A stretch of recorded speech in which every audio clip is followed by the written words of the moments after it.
Welcome to Your Wellness MD podcast. This is where family physician and wellness expert Dr. Daniela Steyn and her life coach sister JB share holistic solutions for your everyday health and wellness challenges. We explore the connection between a healthy body, mind, and soul, and share tips that will enable you to thrive. Thanks for joining us today. Hello, I'm JB Ryan. So excited to be here today. I'm a business executive, writer, and self-belief coach. I started out as a journalist, but spent the last 15 years in the consumer packaged goods industry, building brands and leading sales teams. My goal is to inspire people to take the courageous steps needed to live the life of their dreams. I've been very fortunate that I've had a wellness doctor for more than 15 years. When I lost 15 pounds because of a high-stress job, this wellness doctor helped me through it. With postnatal medicine complications, she stepped in. When my son had health challenges, she helped me through it. I trust her with my and my family's lives more than anyone else. This wellness doctor and coach is smart, continuously upskills herself with learning all over the world, and she doesn't miss a detail. This is my sister, Dr. Daniela. I'm so excited to co-host this Wellness MD podcast with you. JB, I'm as excited. I'm an associate professor in family medicine at McMaster University, and I've practiced family medicine for 20 years now, both in South Africa and in Canada. After seeing the dramatic difference in the types of illnesses between people in different countries, different cultures, different lifestyles directly related to their nutrition, their eating habits, their lifestyles, I was just absolutely fascinated. And I started studying courses, doing more research, doing specific further education in holistic medicine. I became acutely aware of how we all, each one of us, hold so many keys to our health in our own hands through lifestyle choices we make.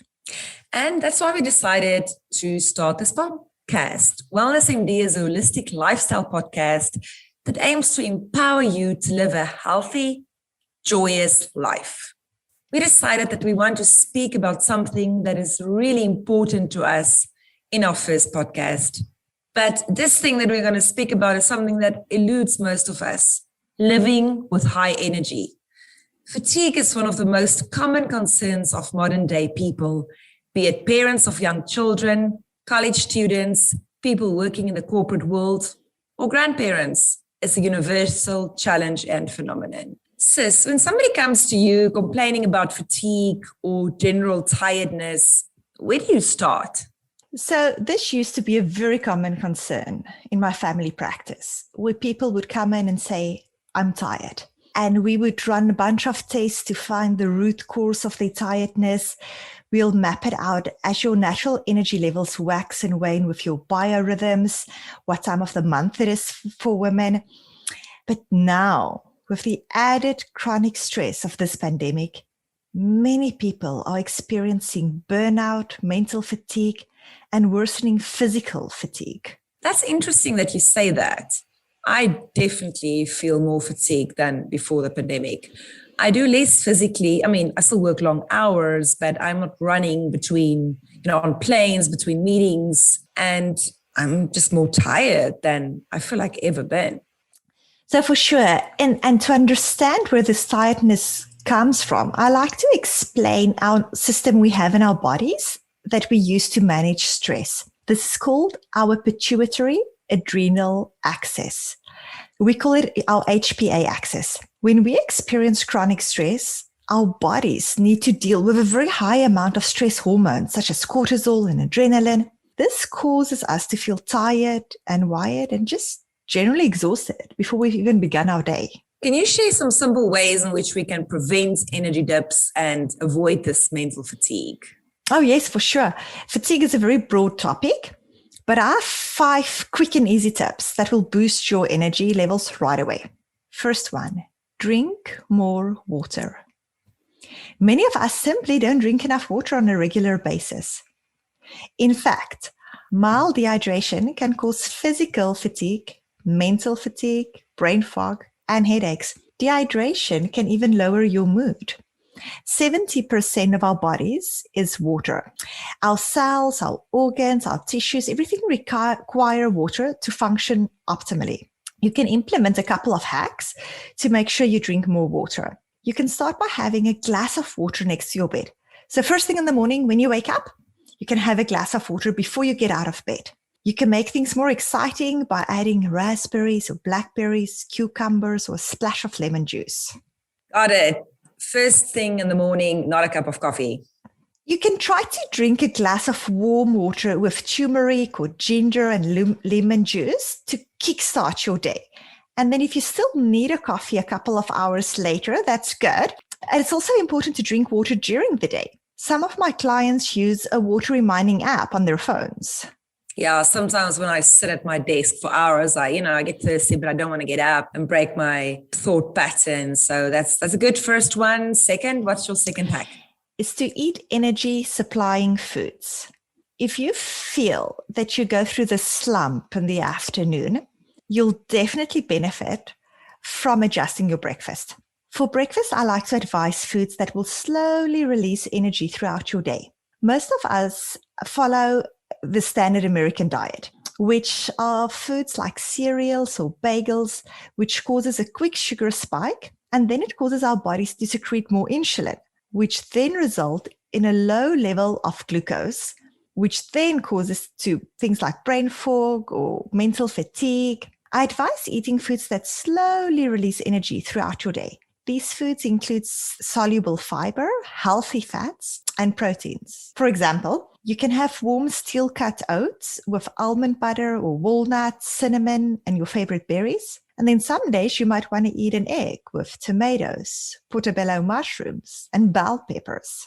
For lunch, I like to recommend foods that increase the oxygen levels in your bloodstream to spark and sustain energy. This could be a salad with dark leafy greens like kale or spinach. You can add legumes and lentils or grass-fed meats. I always like to add some form of fat, whether it's an avocado or walnuts, and you can add fruit. I remember my years working at corporate offices. Some days I would just not want to go out for lunch and end up grabbing something unhealthy, and then I would be more tired. And then I go and grab a coffee and another coffee. So Definitely some work to do there.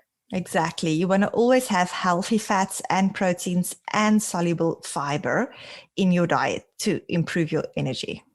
Great. That's wonderful about these hacks. It's not things that we don't know, but I think sometimes we underestimate the impact, the direct impact they have on our behavior and our energy level. So hack 2, eat healthy foods that won't let your blood sugar spike, such as steel-cut oats, salads, avocado, eggs, lentils. Now, I'm waiting for your hack that's going to be around exercise. My sister is a lifelong long-distance runner and a triathlon athlete, part of the Canadian team, and she loves everything outside, all forms of exercise. So I'm sure that's going to be one of your hacks. You are right. That's my favorite tip for more energy.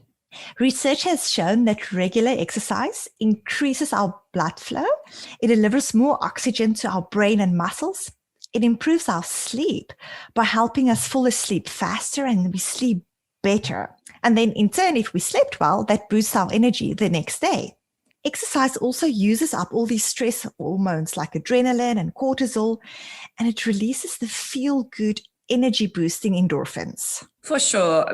I've been a runner most of my life as well. And I can tell you, for over 20 years, I ran most mornings. And unfortunately, I had a back injury, as you well know, in February. And I haven't been able to do regular exercise. And that has dramatically impacted my well-being. And you can switch things up, though. There are many people that don't like running or they don't enjoy going to a gym class. You should find something you enjoy. You can go for a walk in your neighborhood. You can do a stretch session in your office for 20 minutes. You can go on a bike ride with your family. Many studies have been done showing that exercise reduces fatigue symptoms and it increases cognitive ability, apart from improving sleep. I don't need convincing. I do, however, need to get back at it and start getting up a little earlier in the mornings again. Biohack 3, exercise.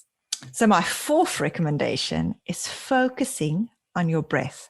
Deep, slow, controlled breathing increases the level of oxygen in your blood, which leads to more energy. When you get more oxygen to your brain, you increases your focus, your attention, your creativity. It helps to decrease anxiety. It increases comfort and relaxation. There are so many different breathing techniques we teach to our clients.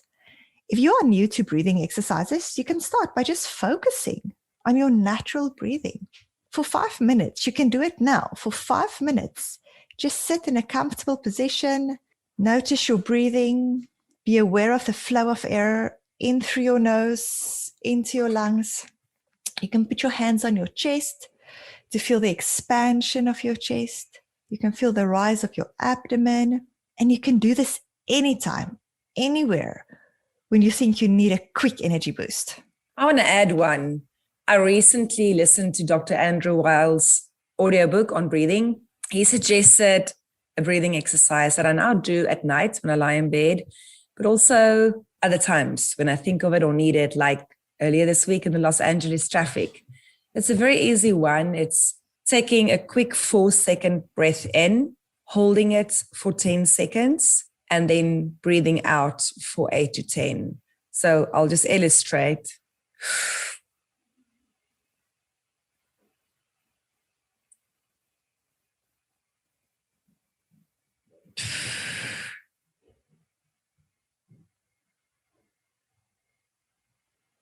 Absolutely. And breathing is also a valuable technique to teach your children. You know, when they get mad or sad, that's often an opportunity to say, let's do our breathing. And it takes them out of that moment, that thing that they're dealing with, and help them to recenter and focus. I've started working on that with my 2-year-old, but that's still a work in progress. The fifth hack is owning that dialogue in your mind. You know, what are you telling yourself all day? Are you telling yourself that you're exhausted? Are you ruminating on things outside of your control? Or are you focused on positive and uplifting thoughts? I love that. Owning the narrative in your mind. I think it's a continuous journey. The days when I set the tone for my day by starting with a positive mantra, for example, I'm strong, I'm smart, I add value, I just have a much better day. And not only at the beginning of your day, also during the day. Instead of thinking, I'm tired, when you notice that you say that, you can replace it with saying, I have energy. And remember to drink a glass of water at that stage. Daniela, thank you. I love these 5 hacks. My recommendation would be identify the 3 areas that you have to work on as a start. So for me personally, I feel good on water and breathing, but I know I need to do more work on my exercise, my eating, and my internal dialogue. Personally, I know I need to get back at getting up a little earlier in the morning, 5 o'clock, but that means, a little bit less time on social media or TV at night. There's no real TV, social media at night, getting up earlier to make time to exercise, eating. Most days I skip breakfast, making time for that oatmeal with berries, whatever it is. And then during the day, when I start feeling tired, change the narrative in my head. So if you want to increase your energy level, I'd recommend doing an audit of these 5 areas and to make some small changes and reevaluate after a week or 2. It was fun to share these 5 hacks with you. It's not new information, but I guarantee that if you implement these into your life every day, they will significantly increase the quality of your day. Take care. Till next time. To living with more energy. Till next time. Thanks for spending your time with your Wellness MD Doc Daniela and JB today. For more episodes, subscribe to our podcast. We would love to connect with you at info@wellnessmdhealth.com. And remember, you were created to thrive. The content of this podcast is not intended to be a substitute for professional medical advice, diagnosis, or treatment. Always seek the advice of your physician or other qualified health provider with any questions you may have regarding a medical condition. Never disregard professional medical advice or delay in seeking it because of something you have heard on this podcast.